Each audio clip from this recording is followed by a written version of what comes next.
My name is Gabby Hartzell.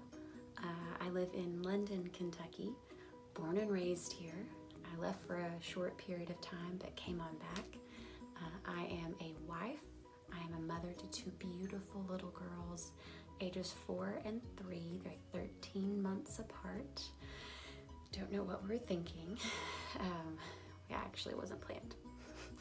And but Emerson Gray and Juliet Rose are their names. My husband's name is Ryan, and this is just a little bit about my story.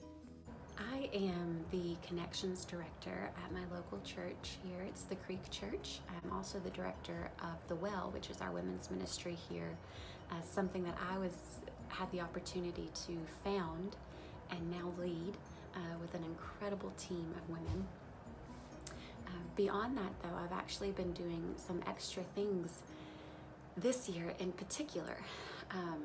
So I'm also traveling and speaking with some incredible women, and that has been just an absolute blessing.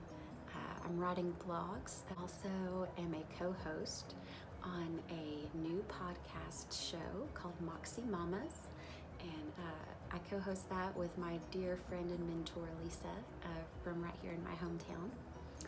And I've actually now started a national campaign.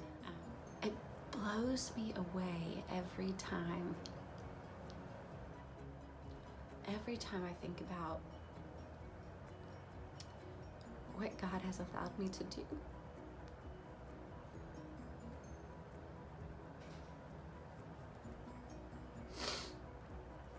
And what He has allowed me to be a part of.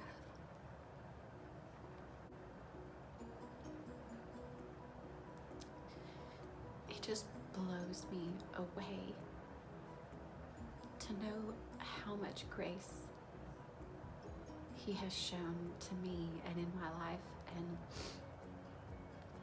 because it is for certain that I am not qualified to do any of it. My parents got divorced when I was around the age of 5. Before that, my dad, he was an incredible musician. That's kind of how him and my mom even met. And she sings and is phenomenal. And before they got divorced, after they got married, my dad had always struggled with alcohol and drugs from a young age. He was physically abusive towards my mom, only when he was under the influence, but unfortunately that happened a lot, especially once my sister and I were born. She thought that it would be less, but it did not. That was just not the case. So my mom made a courageous choice and decided to protect her children. And they were separated when I was at the age of 3. And he would come around every now and then, and we would see him every now and then between the ages of 3 and 5 for me. And sometimes he would come just to torture us and keep us awake at night because he was upset at my mom. When they got a divorce, he wasn't allowed back in the state of Kentucky for a while, but my mom still was really unsure and wanted to protect us because he had told her that he had friends in Kentucky who would kidnap us. So that started my mom on a completely different trajectory in life. She ended up working as a teacher at a private school so that she could be with me and my sister and keep an eye on us. So it was just the 3 of us growing up. And because of that, single parent life for her, she had several jobs that she would work. She never asked for help. It's a good thing and also a pride thing. but she never asked for help unless it was from me and my sister. We went with her on all the jobs that she worked when we weren't in school. So she had 7 jobs at one time to keep things going. We were thankfully had a great support system around us, but it was still a struggle. You know, I started working with her. I started working when I was in 3rd grade, and never looked back. You know, my mom had been beaten down physically and I'm sure verbally. And that kind of tainted the choices that she made and the opportunities that she took. And so that's kind of been the same for me too. I've always dealt with insecurity. And, you know, throughout my life and throughout growing up in high school and college, I made some very poor choices. And I mean, I was still, you know, going to church and doing all the things, but I made some choices that I thought would disqualify me from being a wife, from being a mom. And then because of God's grace, He allowed me to do that anyways. Even still, in what I do in speaking and in women's ministry, when God, I remember the day I was at a school of worship. I wanted to become a worship leader for the rest of my life. That was what I wanted to do. And I remember being there and I was praying and I felt God tell me that He wanted me to speak. And I was just like, no. I was not a public speaker. I was very shy. I got very nervous every time I had to stand up in front of people. Just part of the insecurities that I had felt. And I told God that day, you know, no. You know, I'll sing to them, but I don't think I should speak. I think you've got the wrong person. And I think that we do that a lot. We just kind of think, oh God, I think you misunderstood who you were talking to. Even still, when I waltzed into the church office, I wasn't even on staff at the church. I was just volunteering at the church. I saw a need for women's ministry, or I just felt pressed to start one. And I just waltzed in there, and I was not qualified to start a women's ministry, let alone lead one. I felt like I was barely a woman myself. I mean, it's 2015, that's too long for me to do math, but I mean, it's been 4 years.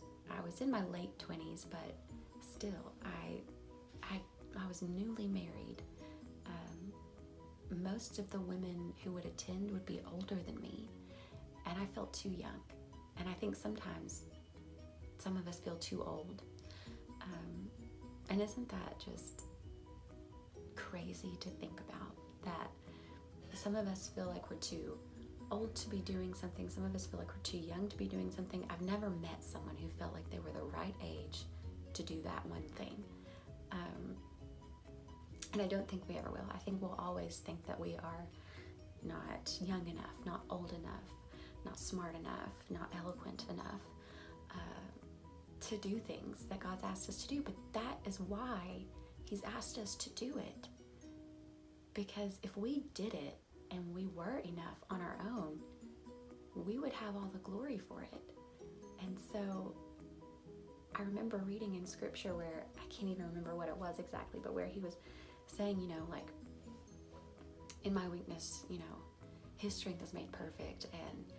And He uses those who aren't qualified so that it is completely obvious who is in the middle of this movement, and to bring glory to God and not ourselves. And so the very thing that would disqualify us is the very reason He wants to use us. It's not a bad thing.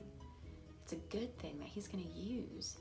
And it's so easy, though, to get caught up in the, not enough phrases. And you can fill in the blank with anything. I don't have a big enough house to have a community group. I don't cook well enough to feed other people. There's always going to be something that would seem like it disqualifies us, but that's the reason that he has qualified us. And that's the beauty of it. I still, every time I get on a stage, I'm just like, I don't deserve to be here. I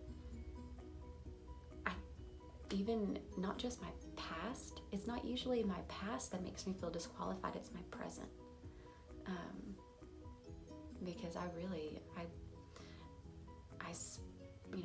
going to speak to moms, and I'm barely a mom myself, and like, who am I to go and help others or tell people, give them advice or tell them about Jesus? Well, it doesn't matter who I am.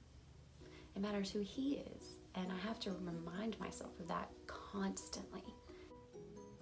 Every time I feel that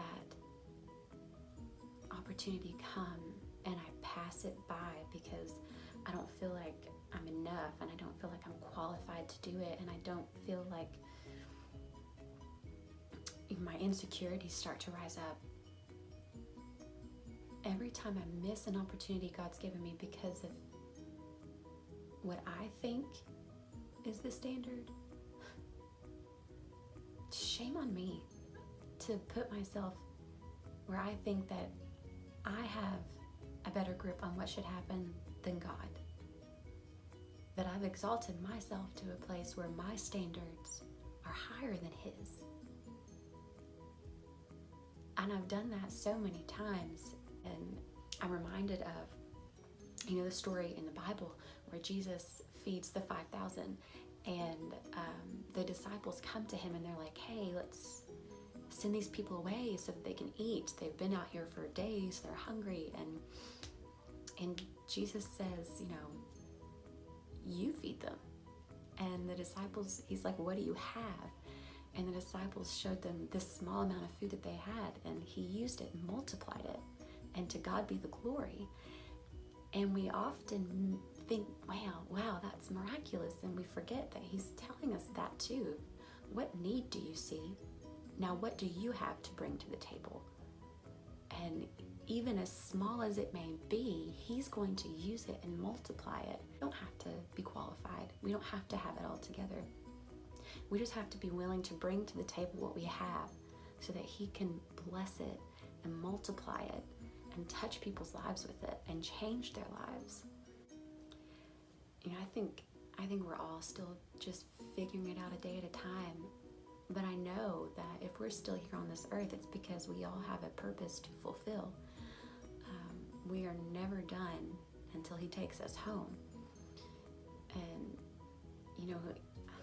regardless of the choices that I have made in the past or the situations that I grew up in and came from, regardless of the fact that I have had times where I have ran from God and times where I have screamed at him and been angry with him, regardless of those things, he still chooses to use me.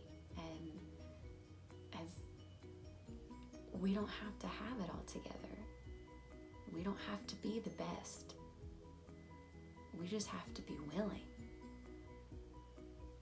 I think, at the end of the day, something that I have to remind myself is, number one, it's not about me. It never was. And, it's not about, do we have what it takes? It's about, are we willing to give what we have? And I hope that every day in my life, that the answer to that question is yes.